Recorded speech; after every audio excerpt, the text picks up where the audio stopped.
오늘 본문은 이스라엘 조상들의 이야기입니다. 출애굽한 이스라엘은 그 광야를 지나 그 끝 지점에 와 있습니다. 이제 저편에 가나안 땅이 펼쳐 보입니다. 모세는 그곳에서 가나안 땅을 탐지하기 위하여 각 지파에 한 명씩 12지파에서 12명을 뽑아 정탐꾼으로 보냅니다. 정탐꾼은 40일간 가나안 전 지역을 정탐하고 돌아와 이스라엘 백성 앞에서 보고를 시작했습니다. 그곳은 과연 젖과 꿀이 흐르는 비옥한 땅이었습니다. 그들이 가져온 과일은 크고 풍성했습니다. 그리고 그곳의 성읍은 크고 우람했습니다. 이때 여호수아와 갈렙은 백성들에게 말하기를 우리가 곧 올라가자, 그 땅을 취하자, 능히 이기리라 라고 보고하지만 다른 10명의 정탐꾼들은 그 일이 불가능하다고 말했습니다. 그들의 말을 들어보시겠습니까? 거기서 본 모든 백성은 신장이 장대한 자들이며 거기서 네피림 후손인 아낙 자손의 거인들을 보았나니 우리는 스스로 보기에도 메뚜기 같으니 그들이 보기에도 그와 같았을 것이니라. 그때 보고를 듣고 있던 백성들 사이에 동요가 일기 시작했습니다. 하나님께서 가나안 땅을 이스라엘에게 주시기로 약속하셨고 정탐꾼을 보내시며 그 땅을 탐사하라고 하셨습니다. 자, 가나안 땅은 이스라엘에게 주어진 바 되었고 이스라엘은 그 땅을 들어가기로 예비되어 있습니다. 그것은 분명한 하나님의 뜻이요 하나님의 섭리입니다. 그럼에도 불구하고 정탐꾼들은 지금 이스라엘 백성들을 낙심케 하고 있습니다. 여기서 주목할 것은 10명과 2명이 보고 온 것은 똑같은 것이었다는 사실입니다. 그들은 똑같은 것을 보고했습니다. 그러나 해석이 달라지고 있습니다. 10명의 정탐꾼들은 강한 민족들이 가나안에 포진하고 있다는 것에 주목하고 좌절했습니다. 그러나 여호수아 갈렙은 이렇게 말하고 있습니다. 그 땅 백성을 두려워하지 말라.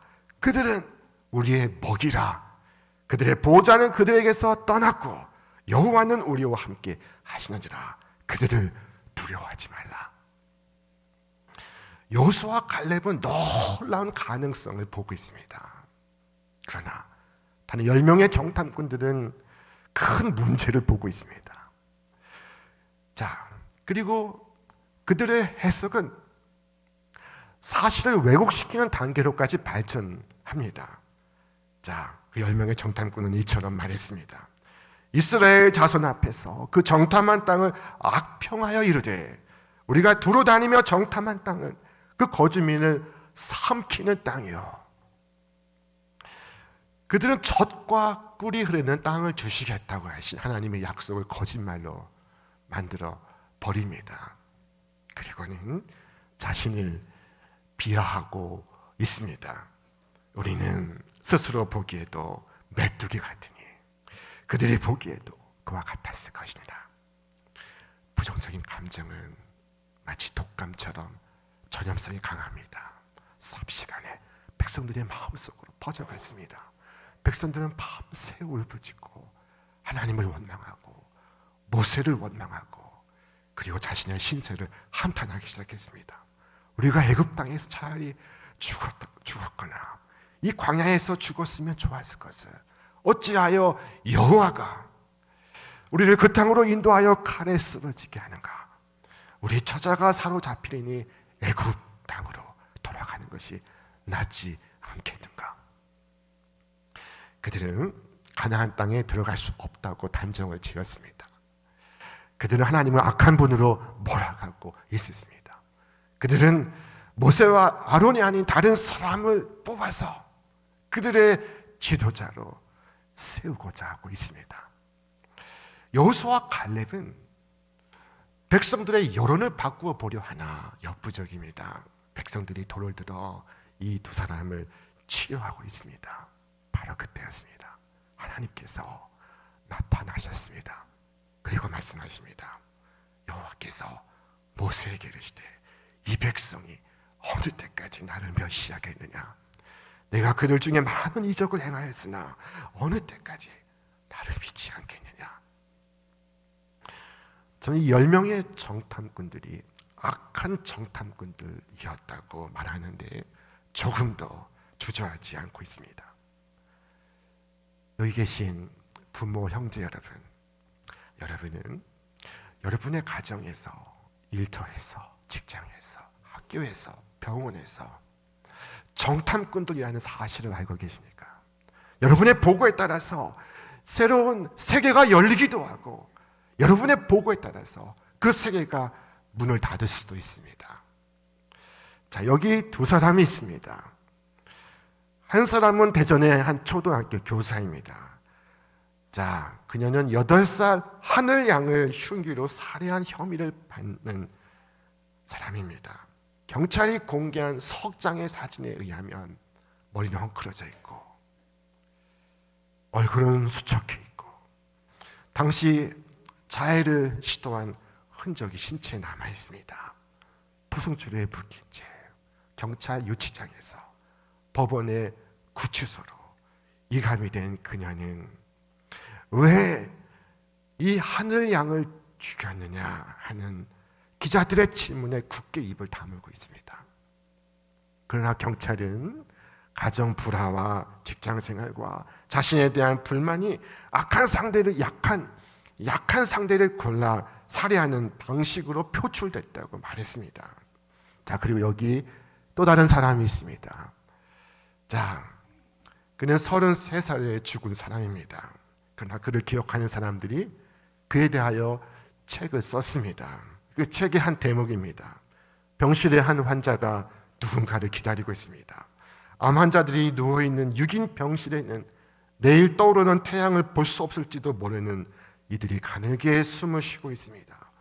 의사 가운 입은 청년 한 명이 조용히 들어와 환자 곁으로 다가갑니다. 청년은 뼈만 남은 환자의 앙상한 손을 다정하게 잡고 조그만 소리로 기도하기 시작했습니다. 여호와 라파 치유의 하나님, 우리 환자분의 병을 낫게 하여 주옵소서.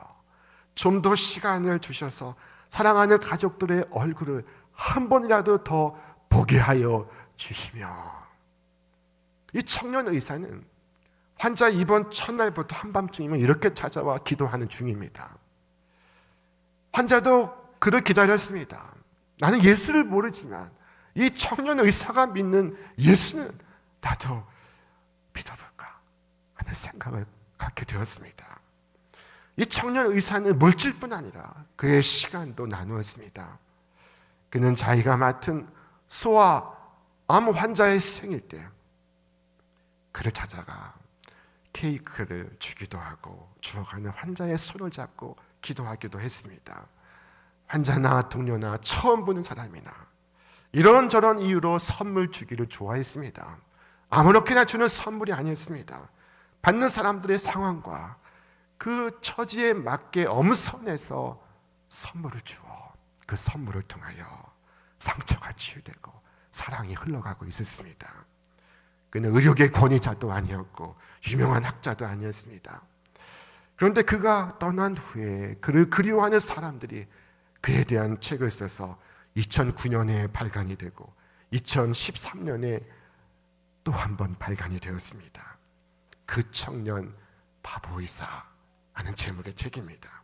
이 책에는 그를 통해서 하나님의 사랑을 만난 사람들이 있고 하나님의 큰 격려를 경험한 사람들의 이야기가 실려 있습니다. 그는 선한 정탐꾼이었습니다. 선한 정탐꾼은 하나님을 바라봅니다.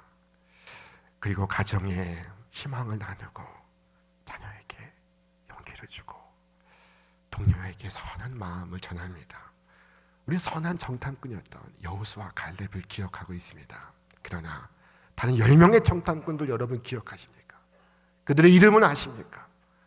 그들은 잊혀졌고 그들의 세대는 광야에서 끝이 났습니다. 하나님께서는 말씀하셨습니다. 이 백성이 어느 때까지 나를 멸시하겠느냐? 이 백성이 어느 때까지 나를 믿지 않겠느냐? 자, 이스라엘의 죄가 지금 하나님에 의하여 불신앙으로 규정되고 있습니다.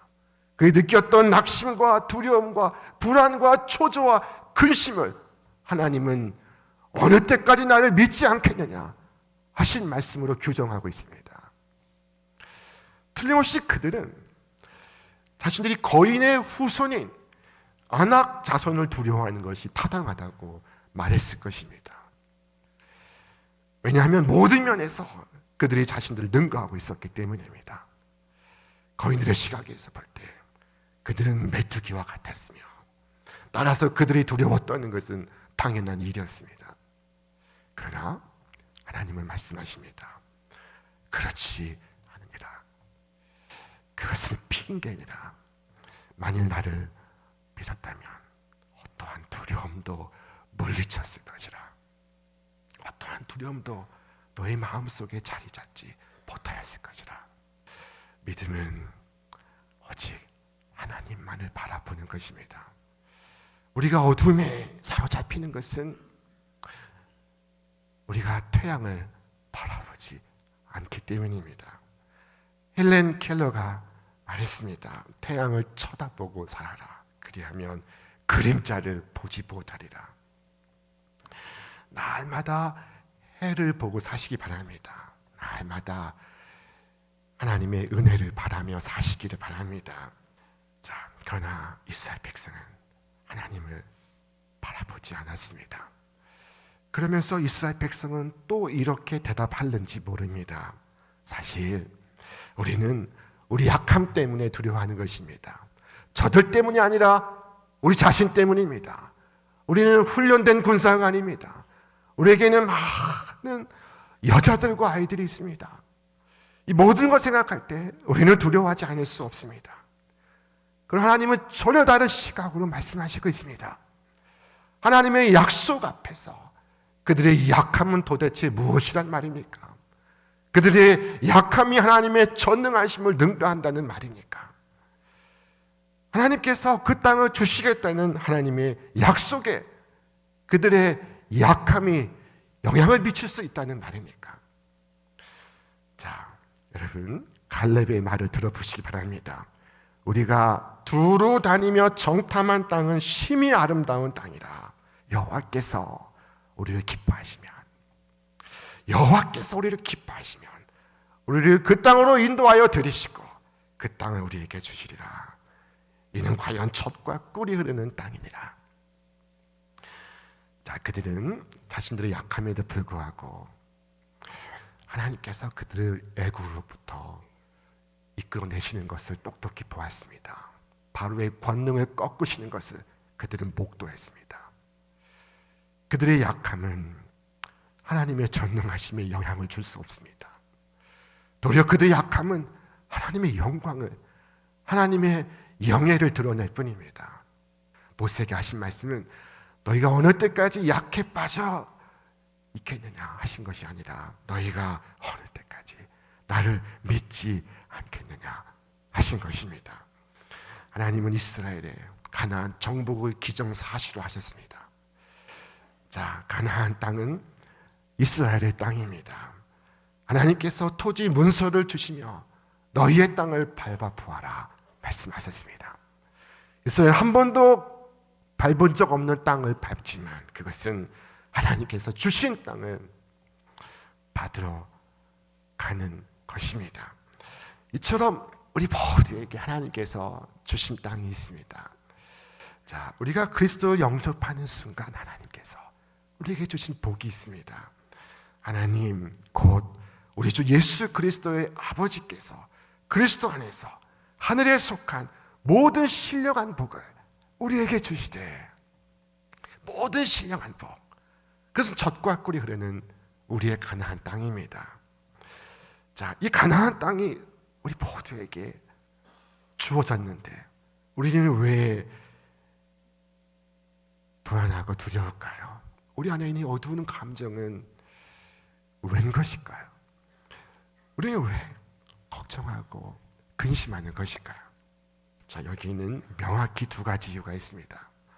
자, 첫째는 우리가 받은 유산을 모르고 있기 때문입니다. 자, 나에게 땅이 있다는 사실을 모릅니다. 찬송가 278장은 노래하고 있습니다. 미련한 우리 인생은 주의 공로를 모르고 그 쓸쓸한 사막 가운데 늘 헤매고 다녔네. 오, 사랑의 예수님, 내 마음을 엽니다. 곧 들어와 나와 함께하며 내 생명이 되소서. 자, 무지한 우리를 위하여 사도 바울은 기도했습니다. 그의 힘의 위력으로 역사하심을 따라 믿는 우리에게 베푸신 능력의 지극히 크심이 어떠한 것을 너희로 꼭 알게 하시기를 구하노라. 사랑하는 여러분, 하나님이 주신 구원엔 이유가 있습니다. 하나님은 우리를 가나안 땅에 들어가게 하시려고 애굽 땅에서 이끌어내셨습니다. 하나님 우리에게 약속의 땅을 주시려고 우리를 속박에서 이끌어내셨습니다. 하나님은 우리를 자유케 하시려고 우리를 해방시키셨습니다. 자, 둘째로 하나님께서 우리에게 이 젖과 꿀이 흐르는 가나안 땅을 주셨건만 우리가 근심하고 걱정하는 그 이유는 우리가 믿지 못했기 때문입니다. 이스라엘 백성은 믿지 못했습니다. 하나님의 백성이 믿지 못해서 약속의 땅을 밟지 못하고 광야에서 죽어간다면 이것은 얼마나 놀랍고 충격적인 이야기입니까? 자, 이스라엘은 믿지 못해서 이 일로 인하여 10하루면 끝났을 그 광야 길을 40년이나 돌아다녔습니다. 믿으면 10하루, 믿지 않으면 40년입니다. 담대히 믿음으로 나아가면 10하루, 두려워 돌아서면 40년입니다. 40년은 한 사람의 생애입니다. 그 40년 이스라엘 백성이 광야에서 놀기만 했을까요? 그렇지 않습니다. 그들은 열심히 살았을 것입니다. 아무리 열심히 시간을 쪼개어 전략하며 살아도 하나님 없는 인생은 낭비하는 삶입니다. 이스라엘 백성은 그 40년 동안 불신앙과 불순종으로 하나님을 떠나 살았습니다. 열심히 땀 흘리며 광야에서. 자, 그렇게 40년을 낭비하였습니다. 이후 여호수아는 이전 세대의 실수를 반복하지 않습니다. 그가 지도자로 세워진 후에 그는 백성들을 모았습니다. 그리고 이렇게 발표했습니다. 양식을 준비하라. 사흘 안에 너희가 이 요단을 건너 너희 하나님 여호와께서 너희에게 주사 차지하게 하시는 땅을 차지하기 위하여 들어갈 것임이니라. 자, 그는 하나님 말씀을 그대로 받아들였을 뿐만 아니라 그 말씀으로 자신의 백성들을 이끌고 있습니다. 그의 백성들을 축복하고 있습니다. 사랑하는 여러분, 여러분도 그렇게 하시기 바랍니다. 하나님의 말씀을 쫓고 그리고 그 말씀으로 여러분이 사랑하는 자녀들을 축복하시기 바랍니다. 하나님의 약속은 오늘도 계속되고 있습니다. 성경 창세기부터 요한계시록에 이르기까지 모든 구절구절 하나님의 약속입니다. 세상이 어떻게 바뀌건 세월이 어떻게 흐르건 내가 너와 함께하리라. 내가 너를 인도하리라. 어제와 오늘이나 영원토록 나는 너와 함께하리라. 오늘 이 언약의 말씀은 하나님께서 이끌어 가시는 역사 속으로 우리를 초대하고 있습니다. 하나님의 역사의 하나님이십니다. 오늘 나의 역사는 하나님께서 이끌어 가십니다. 내가 주님을 바라보고 그리고 주께서 나를 향하실 때 우리의 삶의 이야기는 하나님의 이야기가 되고 하나님의 역사가 될 줄로 믿습니다. 주님의 언약 안에서 오늘 여러분의 삶의 이야기가 하나님의 이야기가 되고 작품이 되시기를 바랍니다. 자, 사랑하는 여러분, 하나님의 살아계심과 하나님의 일하심을 믿으시기 바랍니다. 그리고 이 어두운 세상을 넘어 희망의 세상으로 여러분의 사랑하는 자녀들을 이끌고 동료들을 이끌고 나아가시기 바랍니다. 이 믿음으로 하나님의 역사 속으로 담대히 걸어가는 여러분의 삶 속에 가정 속에 오늘도 하나님의 놀라운 이 구속의 이야기가 오늘도 쓰여져 가기를 주님의 이름으로 축원합니다.